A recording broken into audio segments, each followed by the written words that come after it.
चली सोने। डब्बू बेटा आओ मेरे पास, आज तुम अपनी माँ के पास सोगे, पापा के पास नहीं सोगे। हाँ मम्मी, मैं तुम्हारे पास ही सोऊंगा।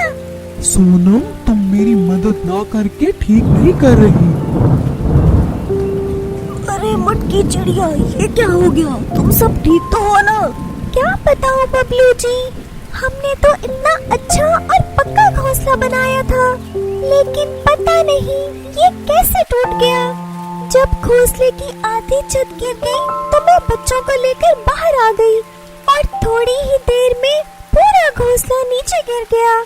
तुम बिल्कुल भी फिक्र मत करो, अब मैं आ गया हूँ ना, बारिश रुकने तक हम किसी से मदद मांग लेंगे। मटकी चिड़िया अपने खानदान के साथ पहले पिंकी चिड़िया के पास मदद मांगने के लिए जाते हैं।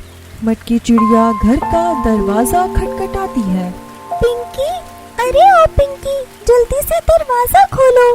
पिंकी चिड़िया जानबूझकर घोंसले का दरवाजा खोले बगैर खिड़की से ही मटकी चिड़िया से बात करती है। क्या है मटकी? मटकी चिड़िया सारी बात पिंकी चिड़िया को बता देती है। मुझे माफ कर दो मटकी चिड़िया, मैं तुम्हें जरूर घोंसले के अंदर आने देती, लेकिन वो क्या है ना, इनकी तबीयत बहुत खराब है। अगर मैंने तुम सबको अंदर ले लिया तो इन सब की बीमारी तुम्हें लग जाएगी, इसीलिए तुम कोई और घर देख लो। तुम एक काम क्यों नहीं करती, तुम रानो चिड़िया के पास चली जाओ, वो तुम्हारी जरूर कोई ना कोई मदद करेगी। ठीक है पिंकी चिड़िया, तुम्हारा बहुत बहुत शुक्रिया। मटकी चिड़िया और उसका खानदान वहाँ से निकलकर रानो चिड़िया के घोंसले के पास आ जाते हैं। रानो चिड़िया भी बीमारी का झूठा बहाना बनाकर उन्हें बबली मौसी के पास जाने का कहती है। बेचारी मटकी का खानदान बारिश में भीगते हुए बबली मौसी के घोंसले के पास आ जाता है। मटकी चिड़िया घोंसले का दरवाजा खटखटाती है, लेकिन बबली मौसी भी सुनकर अनसुना कर देती है। मटकी चिड़िया बहुत देर तक दरवाजा खटखटाती रही, लेकिन बबली मौसी ने दरवाजा नहीं खोला। लगता है कि बबली मौसी सो रही है, उन्हें हमारी आवाज नहीं आ रही। मटकी चिड़िया बहुत ज्यादा परेशान हो जाती है। अब हमारी आखिरी उम्मीद सिर्फ कालू भैया है। चलो बच्चों, हम उनके पास चलते हैं। बड़े आए मेरे घर रहने वाले, अगर मैंने इनको अपने घर में जगह दे दी तो बारिश रुकने तक और खुद का घोंसला तैयार होने तक ये यहाँ से नहीं हिलेंगे, और ये दो बदमाश बच्चे मेरा पूरा घर खराब कर देंगे। बहुत अच्छा हुआ जो मैंने दरवाजा नहीं खोला।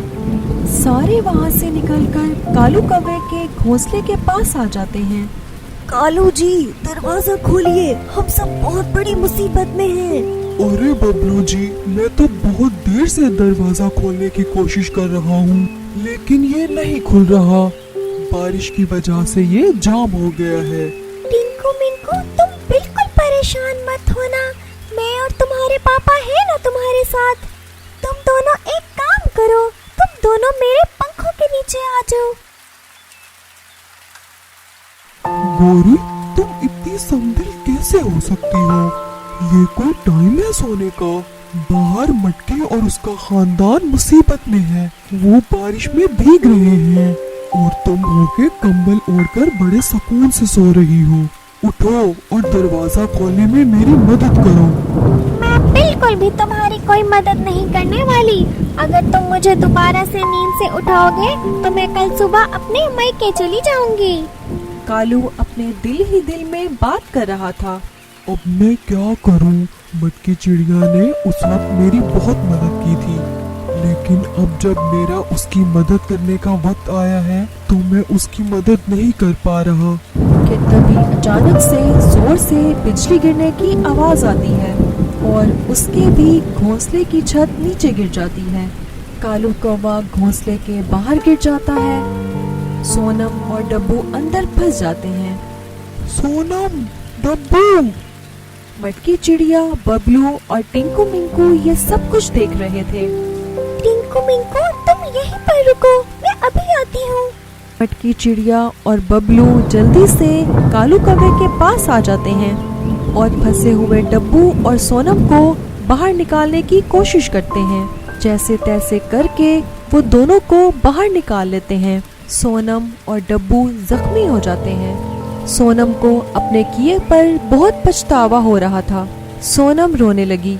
मटकी चिड़िया, मुझे माफ कर दो। जब तुम्हारा घोंसला गिरा था तब मैं बहुत हंसी थी और शायद इसी वजह से ऊपर वाले ने मुझे यही सजा दे दी। ये सारा नजारा देखकर बबली मौसी, पिंकी चिड़िया और रानो चिड़िया भी बाहर आ जाती हैं। मटकी चिड़िया, मुझे भी माफ कर दो और बारिश रुकने तक तुम सब मेरे घर पर आकर रह लो। सब मिलकर मटकी चिड़िया और कालू कौवे के घर को बनाने में उनकी मदद करते हैं और उसके बाद सब हंसी खुशी रहने लगते हैं। तो प्यारे बच्चों, इस कहानी से हमें ये सबक मिलता है कि कभी भी किसी के बुरे वक्त में उस पर हंसना नहीं चाहिए। तो हमारे चैनल को लाइक, सब्सक्राइब और बेल आइकन ऑल पे कर दें। Thanks for watching.